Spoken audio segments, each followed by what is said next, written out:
Hopefully I don't kill myself.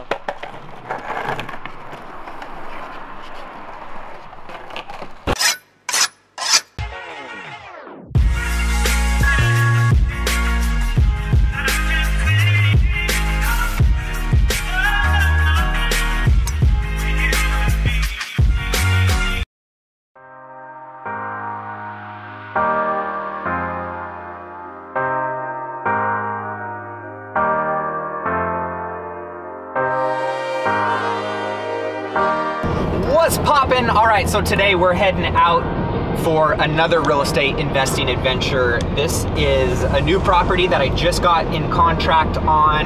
It's a short 7-day close, and it was actually brought to me by my contractor. So always talking about bird doggers and having an army of people out there looking for deals for you. This one just fell in my lap. No marketing efforts, no nothing, which is amazing. So going out, crunch the numbers, everything looks good desktop wise. You know, we pulled the comps on our after repair value, and my contractor, when working with this realtor who brought him the deal, had already walked it, had already bid it out. So we already have really the numbers, the scope of work and everything. I'm just heading in to see that everything matches up, and we are getting a pest report because we got some concerns about the back deck. And this is in a planned unit development, a PUD, or I guess a little condo community. And looking through the HOA documents, this project does not, or the deck isn't covered by the HOA. So just gonna crunch and finalize the numbers, drive some of the comps, and make sure this one looks good. And then we're gonna try and get it closed in as little as 5 days. So me and Tone are heading out there right now, and we wanna bring you along for the walkthrough.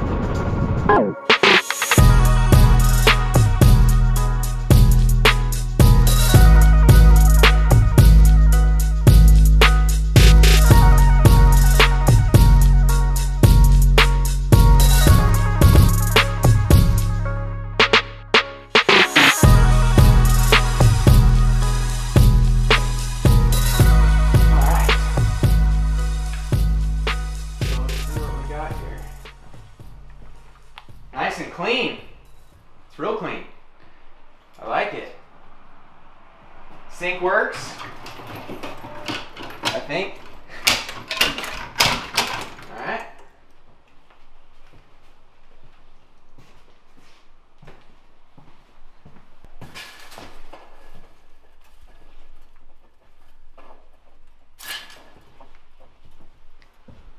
All right. This I would say is the master.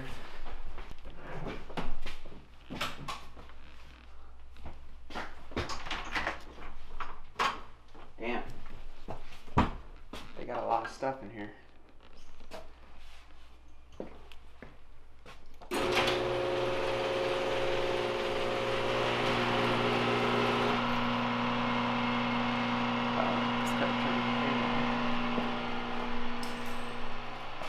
So one of the cool things about coming in buying properties that have all kinds of crap in them is actually sometimes you find some pretty cool stuff that we can salvage and sell, and it's just fun. I like doing kind of like the time hop and seeing where, you know, what decade it brought you back into, but this is just junk, unfortunately.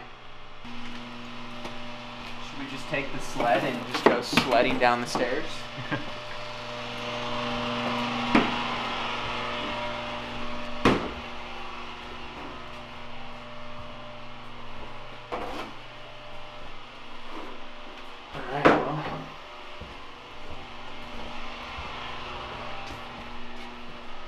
Sounds pretty dangerous. I'm scared.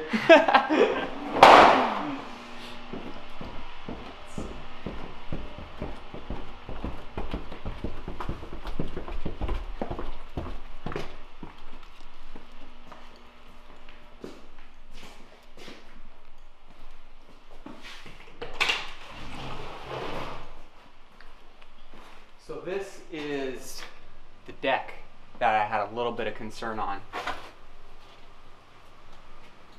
because these things can get expensive really fast.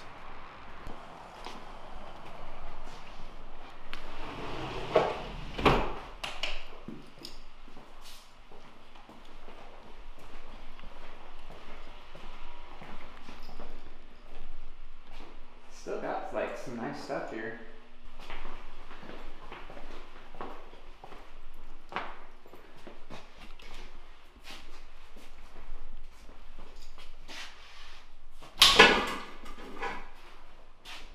Decent sized shower though.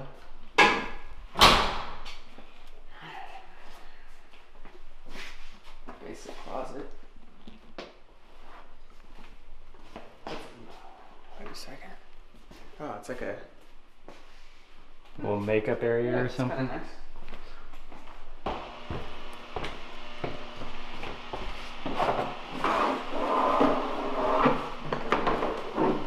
See the camera down? Let's see.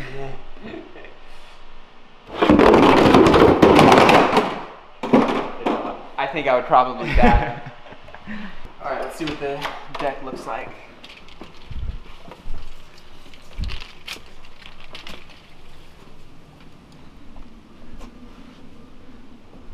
So I always get a pest and a home inspection on every property because I want to know what I'm walking into, right? We always talk about bulletproofing our escrow process. So if I know what I'm walking into, I can fix and address these issues in our scope of work in the rehab before I put it back on the market, because if I don't, I'm leaving basically the door open for the next buyer to come in and get their own inspections, their own reports, and the number it would cost me to fix it ahead of time might be double, or they might ask for a concession 3 times as much on the back end, and that leaves room for 1, losing profits, and 2, giving them an opportunity to back out when we could just take care of this up front. So we like to be proactive instead of reactive, and that's why I'm checking out the deck right now. All right, so we finished the walkthrough. Everything looks like I was hoping it would. And usually I like to drive the comps after doing my walkthrough, squaring away all the numbers to make sure that the after repair value and what we do inside the house is gonna match what the other comps look like. But being that we're in a planned unit development, everything's so close, I think I'm gonna skate the comps. Hopefully I don't kill myself.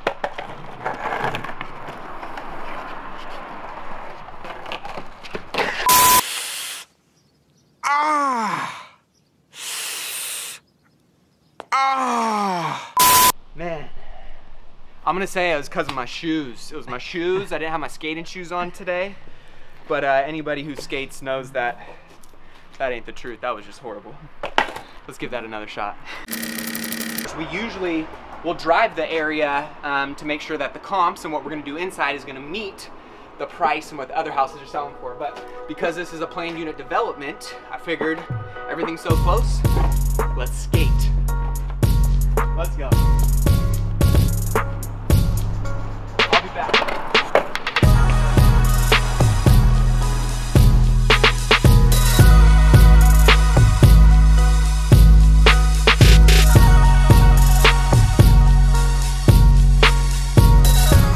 Well, we just stopped at the Nimbus Dam.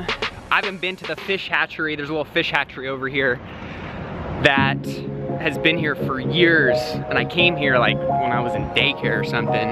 Anthony's never been. So we decided, shoot, we're here. Let's go check out some of the fishes, mate.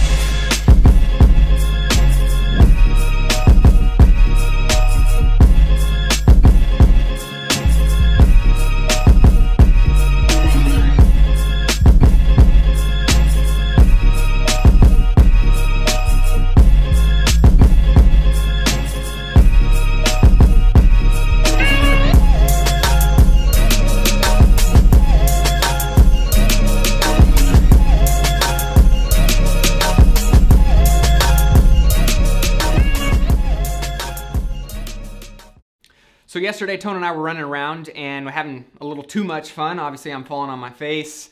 We're eating food, we're feeding the fish, and we forgot to run through the logistics of the deal. So wanted to use this as a little educational opportunity, whether you're a new investor, a seasoned investor. It's always fun kind of crunching the numbers and see where things land. And really, at the end of the day, if you're a real estate investor, this industry is a black and white industry, right? No emotion involved. And when emotion does get involved, that's usually where people end up making mistakes. So we rely on the numbers as the true scorecard to tell us if it works or if it doesn't work, right? And so I have a specific criteria that tells me whether I want to do the deal or I don't want to do the deal. And this one, it pencils out nice, and I wanted to run through it with you guys. So where did I find the deal? I got this from Clancy, my main contractor. And that's the beautiful thing about having relationships, especially these things take time, right? This is years and years of building rapport with people and adding value and just, you know, making connections that will last a long time. And I've been working with Clancy for 5+ years, and this agent that he was doing a bid for was gonna try and do this flip, and unfortunately they weren't able to do it. So the first person that he brought the deal to was me. And the agent didn't want to lose out on the commission, and you know they had promised the seller that they were going to be able to perform and do all these things. So it ended up being a win-win because they brought me the deal. I just needed to make sure that the numbers worked. So Clancy brought it over. There were no wholesale fees, no anything out of my pocket because she had already had an agreement with the seller. The seller pays all of the commissions out. So the agent is going to get to represent me. They're going to get their commission just like they would on any normal transaction, and no wholesale fees. So when we got into contract on this, I was initially negotiating. I ran my, my comps. I did my what I call desktop underwriting before actually going out and spinning my wheels. I want to make sure that the numbers somewhat pencil from what I can see online. So ran the numbers. I wanted to go in at 310. We ended up getting the offer accepted at 320,000.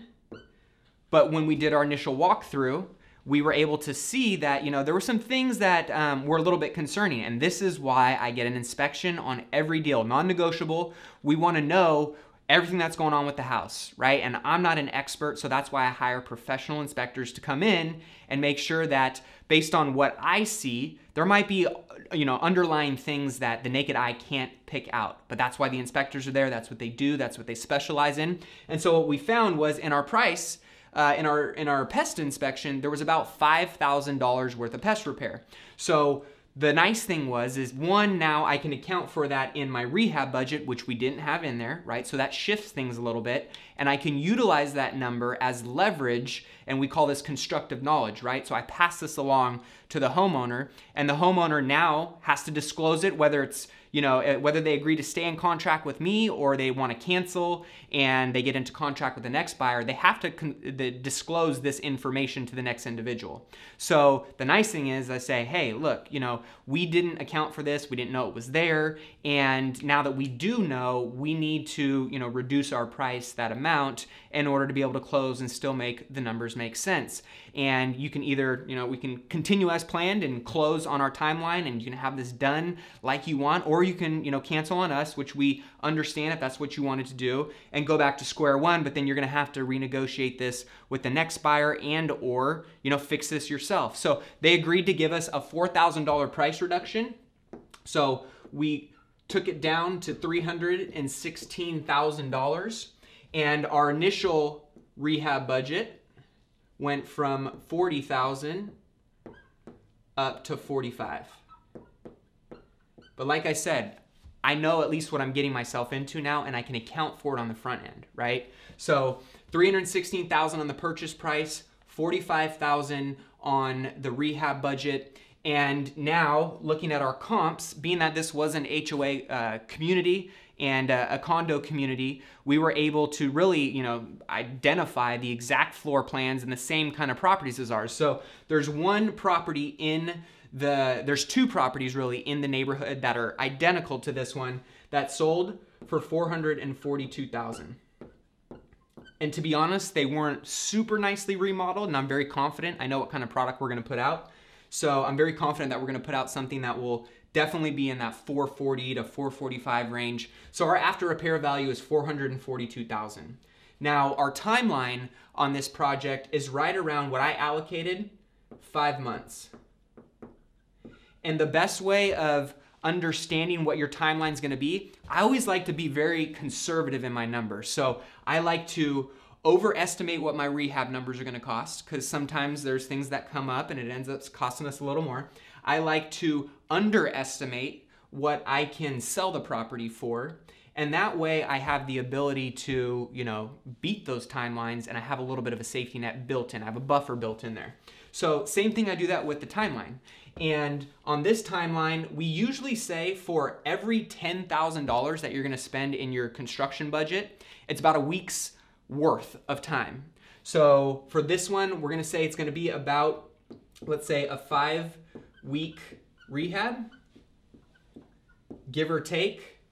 But then on top of that, now I need to get the property staged once it's done, which usually takes about a week to stage, get pictures, get the listing agreement signed, get everything dialed in. So there's another week right there. So we're at 6 weeks. And then I usually say anywhere from 30 to 60 days. Now, if you're in a hot market and multiple offers, which we do have in some micro areas of our region, you can get offers within the first week. But I like to say 30 to 60 days because that gives me more buffer. I bake these numbers in. So if I don't get my offer right away, I'm not worried that I have all these extra holding costs. I've already accounted for them in this number. So I save 5 months on this project.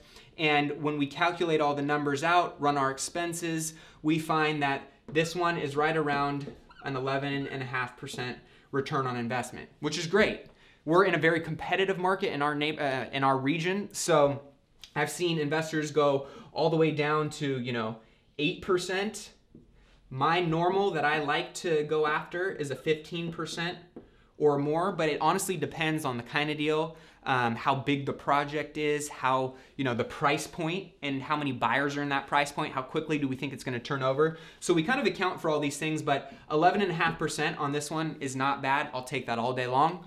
And what we will be able to do now is by understanding our return on investment, we can really, with the flip calculator spreadsheet that I have, determine exactly what we're going to make on our profit. So estimated profit on this one is right around $45,000, which is awesome, right? Being able to make $45,000 with, for me, not a whole lot of time and energy put into this, except for on the front end, doing a little bit of management with the, the contractors and keeping things up on that end, and then handing the property off to my realtor.